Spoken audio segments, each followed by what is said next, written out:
So that sounds like no opinion. Yeah. It doesn't sound like the opinion that you originally stated.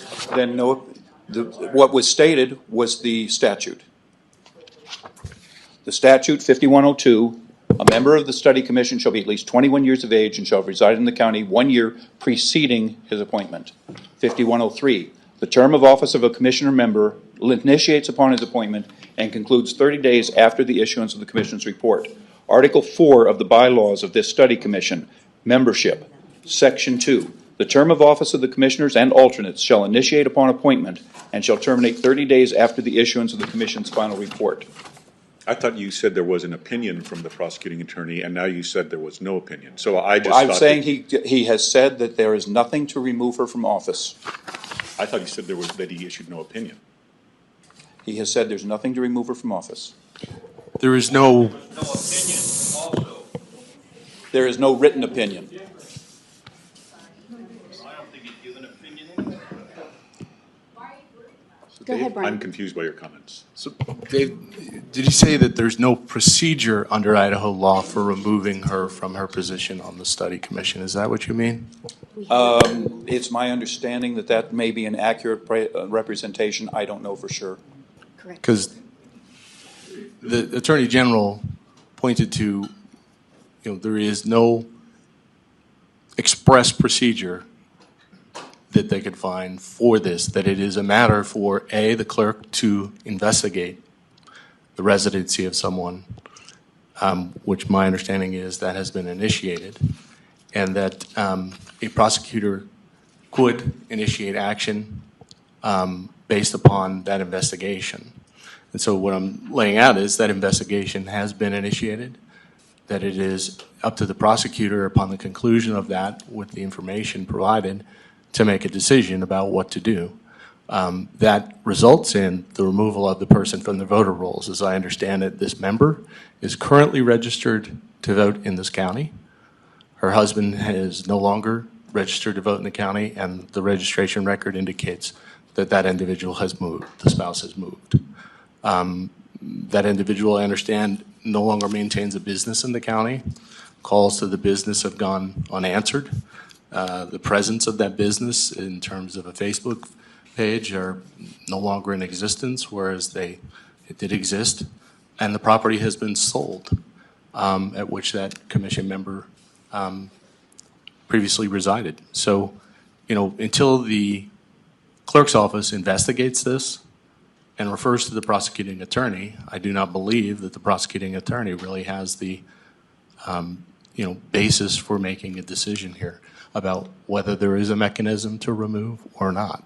And that's why I brought this up, because I think it's premature to proceed with acting on this agenda with that member present and this issue arising, but also to move through this and have discussion with that member here if indeed they're not really a resident.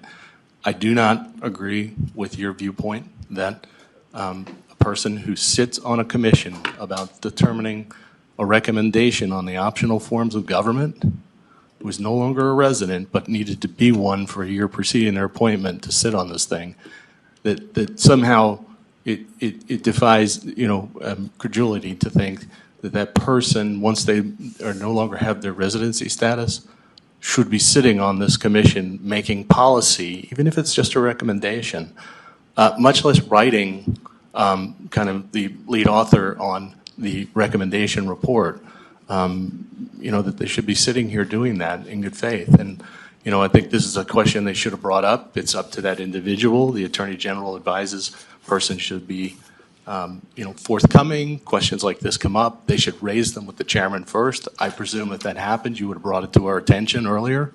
But the fact of the matter is, I don't think they should, that this should proceed. I think this should be tabled until such time as a decision is rendered by the clerk and the prosecutor makes a decision. So I would ask for a vote on the motion. You people, we've had some discussion on it, but I leave you to call the vote. Vote for the motion. The motion is to table this and delay the hearing. Vote in favor of tabling the motion. We have 4 opposed. Dave, you voting? I'm voting Okay. We have, not even if table. we were to exclude Kristen, which I am not doing, we would have a failure of the motion. With Kristen's vote, the motion has failed. You can't have her vote. Yeah. Will you hold it down out there? This is for the business of the commission. You can speak later. You can send any kind of an email in you want. How is it not a conflict of Respond to interest? the public's emails. How is it not a conflict of interest when this is about Kristen to allow her to vote? Because if it was any one of the 4 of us on the minority vote, if this issue was even in any way provable, we would have been ousted immediately, or there's no way we would have been allowed to vote in that matter. So That's an I think assumption that you're making, which is incorrect. well. Chairman, I'd like to make a Yes, sir. comment. As long as we're appealing to the Attorney General. Turn on your. And the. You're turned off there. As long as the Attorney General is the opinion we're going to, and no one wants to accept the unwritten opinion of our county attorney, whether it's on a public meeting requirement or a residency requirement, I think we ought to discuss or understand what is a public meeting. And the Attorney General says it's a meeting that includes such things as informal gatherings, briefings, and so on. But it says a meeting convening a government body to make a decision, to deliberate. Additionally, a quorum must be present. 3 people is not a quorum. People who are part of this 9 voting member group submit comments or clarifications. And if you look at the comments that were submitted, which are in the public record, they are all minor things. I don't like the word successfully used in reference to a government. A lot of it is even grammatical concerns. Nothing that is substantive to this actual action. Furthermore, the report is nothing more than a report. The policy decision was made prior to that when 5 of us voted to change the form of government and forward that recommendation to the Board of County Commissioners. That's the process we have. Now, all of a sudden, because a person who has sat here with all of us for 10, 11 months has relocated prior to immediately after everything is approved, this is a major legal concern by some legal people. But whether or not that hearing, that process that led us to accept comments on the report needed to be a public meeting, everyone accepts, oh, it must be. But I haven't seen a written report on that one either. And I disagree with it, and I think the Attorney General agrees with me, and I'm not a lawyer, but I can read. He said, a meeting to deliberate where there is a quorum. Those were not present for the preparation and finalization of that report to be submitted, to be voted on, which was done, and in my opinion, was completed properly. You misstated the facts. I submitted something to the subcommittee that was arguably substantive, and the decision was made without a quorum. And it's a serial meeting, Phil. I mean, that was the whole point, an issue with the concerned citizens about the 5 members, that you could have 2 talk, you could have 1 talk, you could have go to another one, and you have a serial meeting about those topics. That is what the issue is here, and I think that's what the legal ruling is that you've had deliberation, you had discussion with the 3, but incorporating input from other members, that constitutes a serial meeting. And that's why we're back here. You know, the lack of camaraderie upon this group.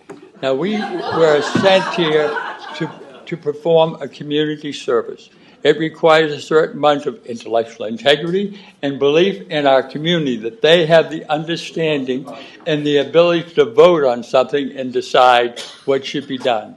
Not the 9 of us, not the people sitting in this room, but the electorate out there. And that we don't want to even, or some of us, don't want to allow that to happen, to me is not right. It is simply wrong under our form of government. Who cares about the law? This commission gathered information in full view of the public. Well, This commission deliberated and voted on a recommendation in full view of the public. The complaint received was after all decisions have been made in open meetings, the writing subcommittee may have somehow created a quorum, which would require the participation of 5 members. Only 3 members. Thank you. Only 3 members were receiving comments from 1 member at a time, and therefore somehow 3 members plus 1 creates a 5-member quorum. While I do not believe that any violation of open meeting laws occurred, I have agreed to call this meeting for that purpose. As a result, we will discuss motions for entertainments for amendments to the formatting or substantive content of the final report only. Decisions properly reached in full view of the public will not be subject to modification at this meeting.